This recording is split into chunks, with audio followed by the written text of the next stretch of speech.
chers téléspectateurs de Cathol TV Gabon, bonsoir. Soyez les bienvenus pour ce flash d'information du mercredi 14 août 2024. Magistère universel, diacre, prophète et semeur d'espérance, tel est le thème qui a guidé les assises de la 29e Convention nationale promue par la communauté du diaconat en Italie. Dès l'entame de ces assises, son Excellence, Monseigneur Rino Fisichella, pro-préfet du dicaster pour l'évangélisation, a résumé la mission du diacre permanent en ce qu'ils sont prophètes parce qu'appelés à réconforter. Semeur d'espérance en tant que chrétien avec la responsabilité de maintenir vivante cette espérance qui permet à la communauté de voir une issue et une solution aux difficultés et aux moments de souffrance. Aussi, pour relever aujourd'hui le défi de l'évangélisation, Monseigneur Fisichella a estimé devant plus de 200 diacres qu'il faut revêtir le langage de la foi, des habits de l'espérance. En rappel, la 29e Convention nationale de la communauté du diaconat a eu lieu du 5 au 8 août 2024 dernier. Nouvelle d'église. Le 10 août 2024 au Caire, en Égypte, sous le thème « Scouts et catholiques marchons ensemble sur le chemin de la paix pour une seule famille humaine ». S'est tenu un conseil régional de la SIX Afrique, au cours duquel il y a eu élection du bureau. Le nouveau bureau de la SIX Afrique est organisé comme suit.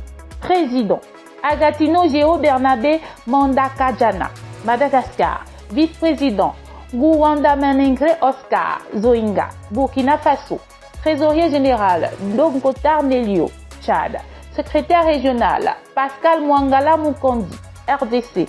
Et membre Virginie Ebongue du Cameroun. Par ailleurs, le président sortant de la SIX Région Afrique du Sénégal, Marcelin Henri Diègne, a été élu vice-président du Bureau mondial du scoutisme. Église en marche. Que l'on soit dans le diocèse de Franceville, dans le diocèse de Port-Gentil ou dans l'archidiocèse de Libreville, la célébration de la fête de l'Assomption de la Vierge Marie aura lieu demain jeudi 15 août 2024 en milieu de matinée.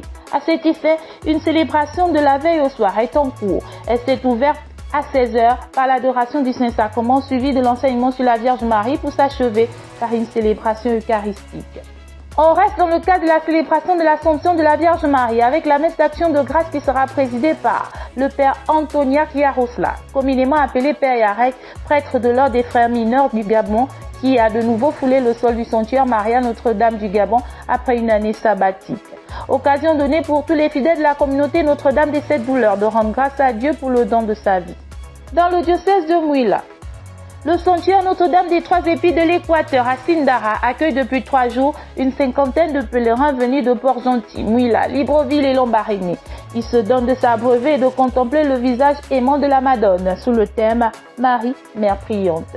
Cette retraite, animée par le recteur du sanctuaire, Père Alain Mwanga, prendra fin avec la célébration eucharistique de la solennité de l'Assomption. Puissent les pèlerins devenir au sortir de cette retraite de véritables rangs.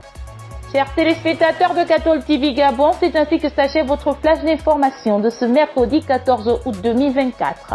Nous vous remercions de l'avoir regardé. En marche vers les 200 ans de l'histoire de l'évangélisation de l'Église. Catholique au Gabon, gardons la foi, l'espérance et la charité.